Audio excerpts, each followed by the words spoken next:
Whoa, welcome back. We just won a big battle against the lizard tribe, and now Boris is giving in to his characteristic anger and sort of driving in to attack them, or wants to. I was rambling a lot in the last segment about how the game doesn't really fundamentally talk about war in ways that are interesting, at least with its mechanics, like in its war sequences. And then to have that followed up with a question between, like, soldiers talking about whether or not somebody has the right to get angry or whether or not somebody has to, give in to their anger, or whether or not you have to do something sort of more admirable or anything. Like, the game's talking about the things that it should also be able to talk about with its systems, but it's not. Like here, it's like, what's the goal of today, according to Chris? To demonstrate our power. This game is entirely about power dynamics. Most things in the world are. In fact, most stories are. Most things that you do on a day-to-day basis are. Going to get a sandwich at a store is full of power dynamics and politics. But it's like, holy hell, does the game not want to, like, engage with it? Like, this is cool. Like, this whole moment of rushing in and seeing everybody on the battlefield and fighting is cool. It would have more of an effect if this wasn't already what the war sequences were making me do, right?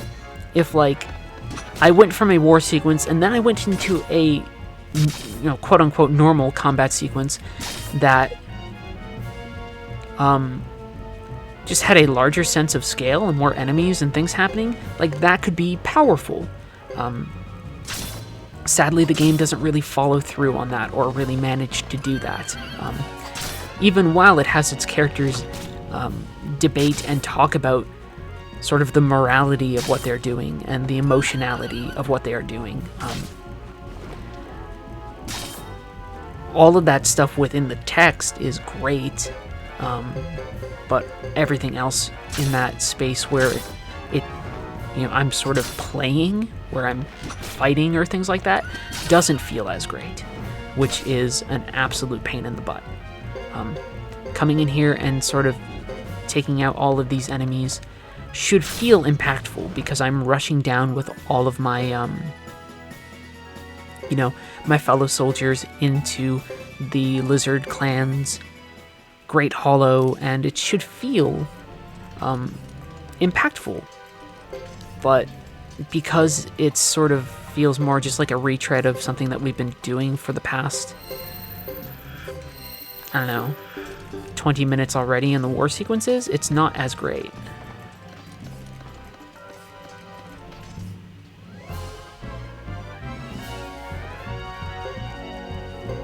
I think there is something going on here in terms of, like, what are we doing here and choosing to do here, though.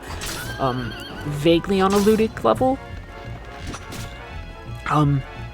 In theory, I could keep on trying to rush into the Lizard Hollow, the Great Hollow, and get into these fight sequences over and over and over again. There's appeal to that in the sense of, like, oh great, experience points. But having that in this game, or at least having a moment where I can perpetually enact on sort of warlike feelings and just fight and fight and fight, that sends a fairly effective message, because perhaps you will be here for a while, rushing into battles without realizing that you don't have to, right? Instead, you can just sort of not, but you still will. Like, I could just stay here and try and grind for items or things like that, right?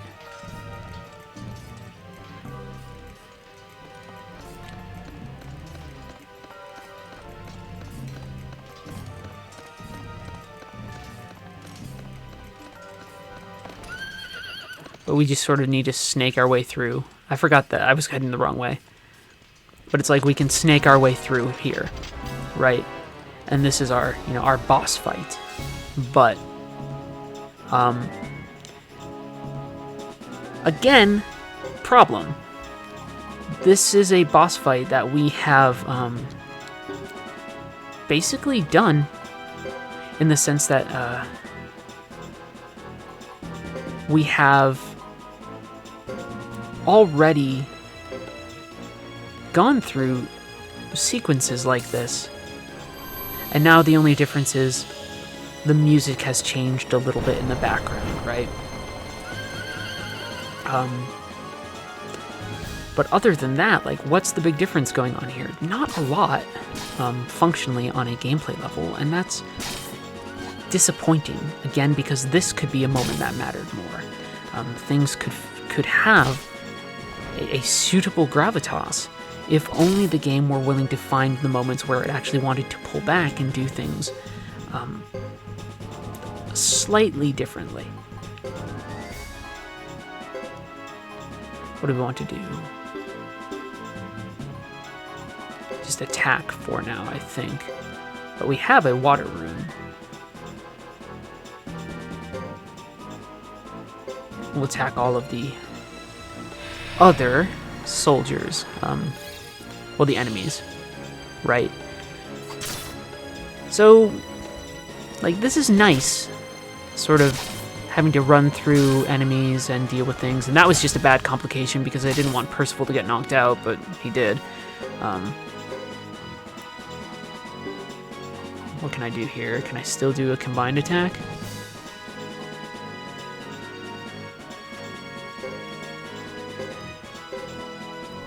My goodness, if I lose here, I will not be pleased. I would be very displeased. But no, we're okay. We just have to take care of all the baddies. But there's not a better way to do it. Actually, no. Let's do it to the one with the fuller health. Or A1 with fuller health. Use that Phoenix rune in order to do some damage. But we're placing, we're following Chris down a road where command sort of forces her to act and be complicit in a very violent system. And the only sort of solace is the presence of maybe some characters that we care for, or at least don't hate. Characters like Percival, characters like Salome. Sort of these characters that we feel a personal connection to, sort of fellow soldiers that Chris might feel a personal connection to. But at the same time, that can't counterbalance the fact that Chris needs to, again, perform her duty and live up to expectations, and in doing so, sort of be complicit with a system of violence that, one, accomplishes nothing, and two, is already a system that doesn't respect her, even though she's like, oh, you're martially capable, therefore you are in charge of our knights. That's great, but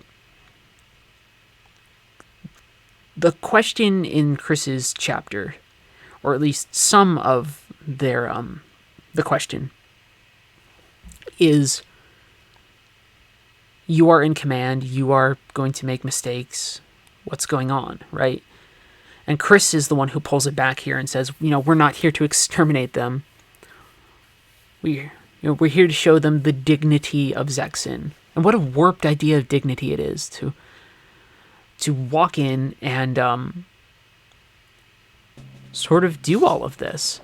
It's really rough.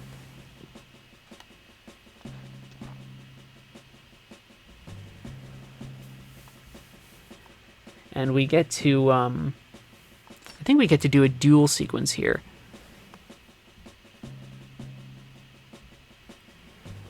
Yeah, which will be good.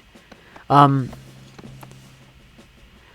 this is another thing about power, right? So we have two figureheads, two capable figureheads. Interestingly, for the sake of our discussions, two capable women, coming forward ahead of their armies, and they're going to sit back and be like, hey,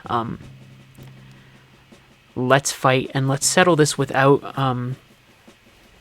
maybe the larger bloodshed that we all think is occurring, even though there is some going on. But I mean, like, everybody thinks that there's even more. Like, they're talking about, hey, treachery, and Chris is like, I don't know what you're talking about. Like, you can say, stop those accusations.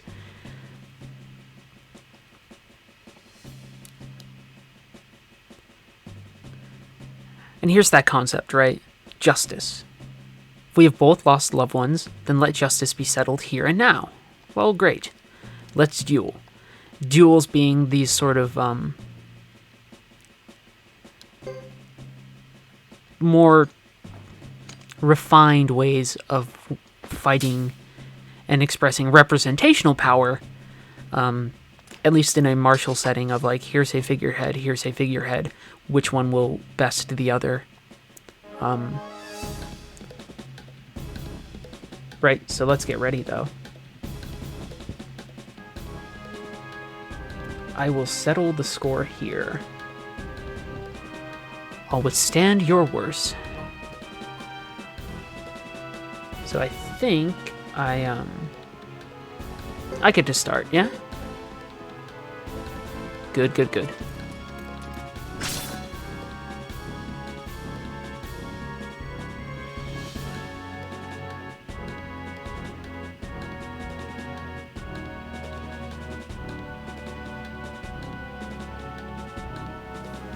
Alright, so we messed this up the first time we did it in Hugo's chapter. Basically, if it goes like this. If somebody's attacking me, I want to use a death blow to counter them. If they are defending, I want to attack. And then if they are doing a death blow, I want to defend. Not too difficult to comprehend. We messed it up big time in the last segment. We can't afford to mess it up here. And so we sit back and say, like, okay, what's going on here? She said, brethren, lend me strength. So I'm going to guess it's death blow, right? Like that big sort of dramatic expression, right? And then I can just be like, well, no, I'm going to dodge the death blow.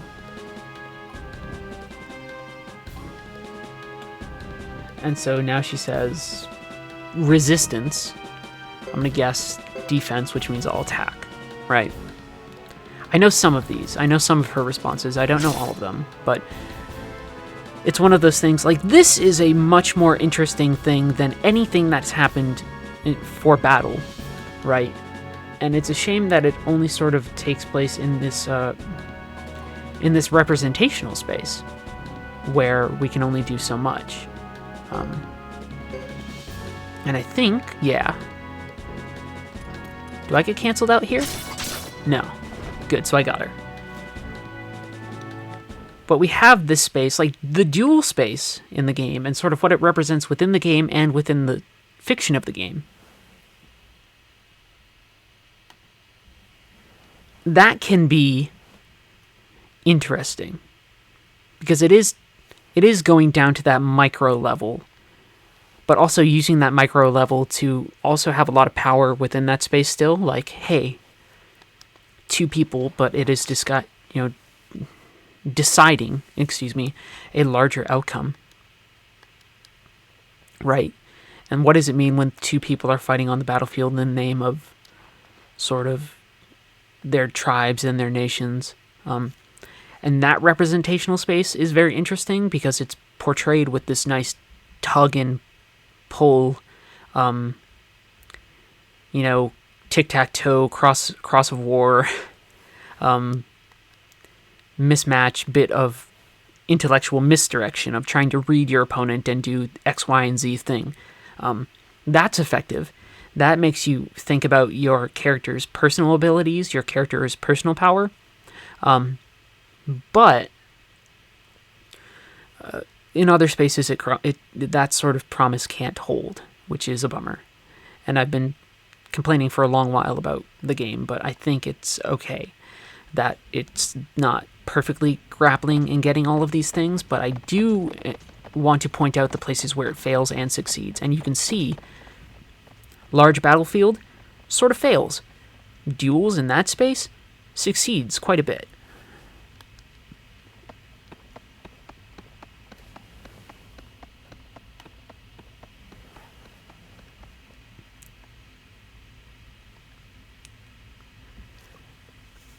That dual space too lets us think about personal repercussions for fighting. So like, hey, how does this hurt my pride? How do I respect or react rather, not respect. Well, I suppose, how do I respect my opponents, and then also how do I react when my pride is on the line? And that is something, those questions can be examined within the dual space, while questions of command can be examined within the broader sort of war sequence space. Each space allows us to explore different questions about power and, politics on a large scale or on an interpersonal scale, but only one of them does so particularly effectively. And it's pretty clear that I think the dual space is the one that does it better.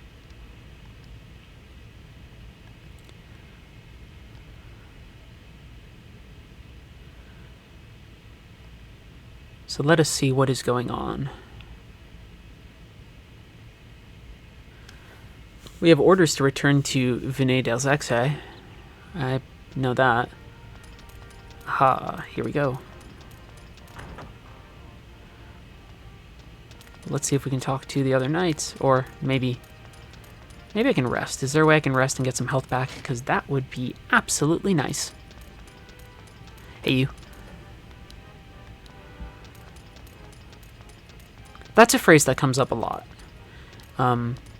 Don't push yourself too hard. Make sure that you rest. Do all these things. And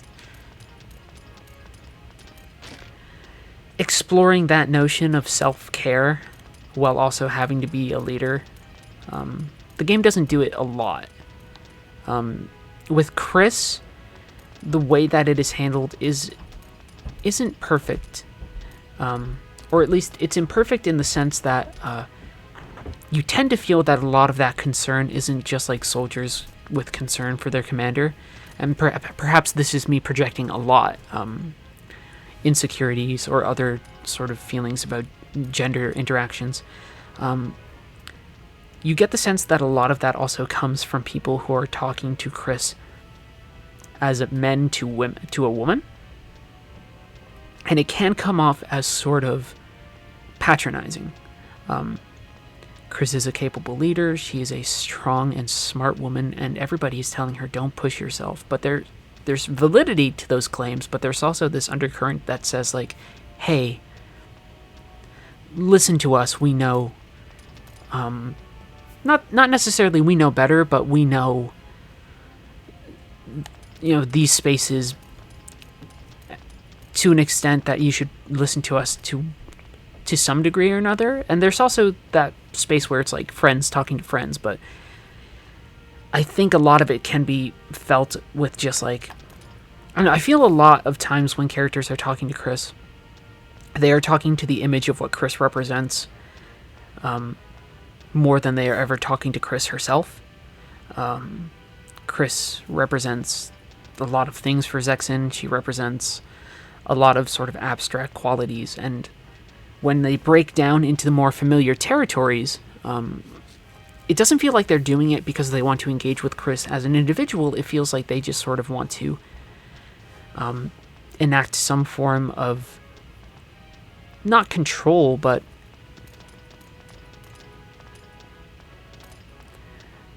some form of force, some force. They're enacting some force. I don't know what it is. Nebulous. I can't really think of it.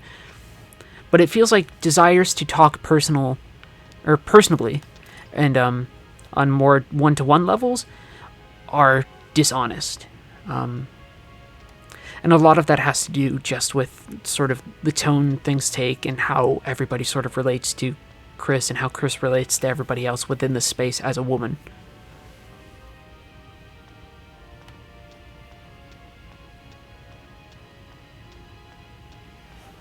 All right.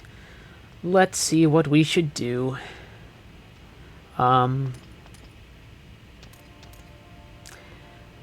We gotta get out of here. We got to leave. So let us do that.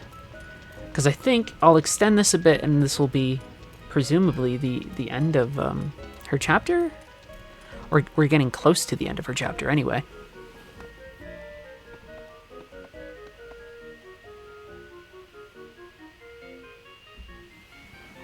Oh no, we're not. We won't be. So, in fact, let me hit the map, and we'll see what's going on from there.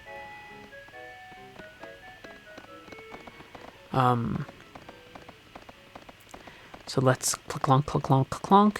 Also, let's save, because my goodness, saving in RPGs is super important to never forget to, especially if you're doing Let's Plays. Have redundant save files. They will save you a lot of time. For instance, having saved here, compared to where I started on my save file today, if I had lost at any point, I would have lost, I don't know, maybe about 2 hours or something. So always remember to save, children. I'm going to figure out where we need to go. I will see you in the next segment. I love you all very much.